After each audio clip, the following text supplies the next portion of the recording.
बिस्मिल्लाहिर्रहमानिर्रहीम। अस्सलाम वालेकुम। आज हमने जनरल फार्मा करनी है। तो लिपिनकॉर्ड है मेरे पास। लिपिनकॉर्ड से मैं आपको जनरल फार्मा के बारे में बताऊंगी जो जो मुझे आता होगा, ठीक है। तो इसका सबसे पहले ओवरव्यू है। ओवरव्यू में ना फार्माकोकाइनेटिक्स जो है इसका फर्स्ट चैप्टर है। फार्माकोकाइनेटिक्स क्या होता है, ठीक है, ये आपको बताऊंगी कि जो हमारी बॉडी हमारे what the body does to the drug, कि जब आप कोई ड्रग एडमिनिस्टर करती हो तो आपकी बॉडी जो है वो क्या करती है ड्रग के साथ, उस सबको फार्माकोकाइनेटिक कहते हैं। और जो ड्रग आपकी बॉडी के साथ करती हैं दैट इज़ कॉल्ड फार्माकोडायनेमिक्स, ठीक है। इसकी कुछ प्रॉपर्टीज़ हैं जिसमें अब्जॉर्प्शन है, डिस्ट्रीब्यूशन है, मेटाबॉलिज्म है, एलिमिनेशन है। इसके बारे में मैं आपको थोड़ा बहुत बताऊंगी। फर्दर जो है वो एक्सप्लेन जो है वो पूरे चैप्टर के अंदर यही बातें होंगी, ठीक है। अब्जॉर्प्शन ये है कि जब आप रूट ऑफ एडमिनिस्ट्रेशन से ड्रग को एडमिनिस्टर करते हो तो वो उसकी अब्जॉर्प्शन होती है ब्लड के अंदर, फिर उसके बाद उसकी डिस्ट्रीब्यूशन होती है, ठीक है, वो इंटरस्टिशियल फ्लूइड के अंदर या इंट्रासेलुलर फ्लूइड के अंदर, फिर वो डिस्ट्रीब्यूट होती है। उसके बाद उसका मेटाबॉलिज्म होता है जो कि लीवर के अंदर होता है। फिर उसकी एलिमिनेशन होती है।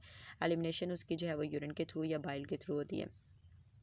रूट्स ऑफ एडमिनिस्ट्रेशन है, या तो एंट्रल रूट होता है या तो पैरेंट्रल रूट होता है, कि वो वाले ड्रग एडमिनिस्ट्रेशन के रूट जिसके थ्रू हम ड्रग जो है वो लेते हैं, ठीक है। एंट्रल रूट है हमारे पास, ठीक है। एंट्रल रूट जो होता है ना, इसमें आ जाता है ओरल रूट है, और एक जो है वो ओरल रूट की आगे फर्दर दो टाइप्स हैं, और एक दूसरा सबलिंगुअल रूट है। ओरल रूट जो होता है ना, ये इसका फ़ायदा ये है कि ये सेल्फ एडमिनिस्टर्ड है, आप खुद इसको ले सकते हो, ठीक है, इसमें ड्रग को।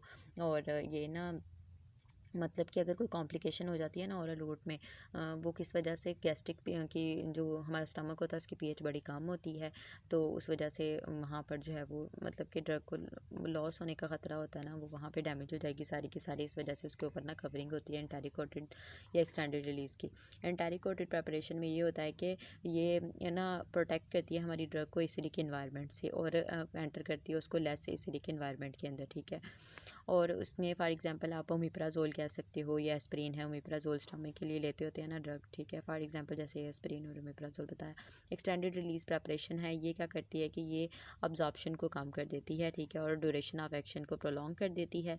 और इसमें हाफ लाइफ जो होती है उसको भी इंक्रीज़ कर देती है, हाफ लाइफ इंक्रीज़ हो जाती है। हाफ लाइफ जाहिर सी बात है, जब अब्जॉर्प्शन कम हो रही है ड्यूरेशन ऑफ एक्शन जो है वो ज़्यादा ही होगा, और उसकी हाफ लाइफ इंक्रीज़ कर जाएगी। और ऐसी ये उन ड्रग के लिए बड़ी बेनिफिट होती है, बेनिफिशियल होती है जिनकी जो हाफ़ लाइफ होती है वो बड़ी कम होती है। जैसे कि मॉर्फिन है, मॉर्फिन ओरल मॉर्फिन जो होती है वो हमें 2 से 4 दफ़ा लेना 2 से 4 घंटे उसकी हाफ़ लाइफ होती है, और ये हमें 6 दफ़ा तकरीबन लेना पड़ती है एक दिन में। तो इस वजह से ना जब इसके ऊपर भी एक्सटेंडेड रिलीज़ की कवरिंग होगी तो इसकी डोज़ जो है वो कम हो जाएगी। 2 डोज़ देना पड़ेगी हमें एक्सटेंडेड रिलीज़ के अंदर। उसके बाद सबलिंगुअल रूट है, इसको तो आपको पता है, एनजी वगैरह जो नाइट्रोग्लिसरीन होती है, कि किसी को अंजाइना अटैक हो जाता है या किसी का बीपी बहुत ज़्यादा शूट कर जाता है तो वो ज़ुबान के नीचे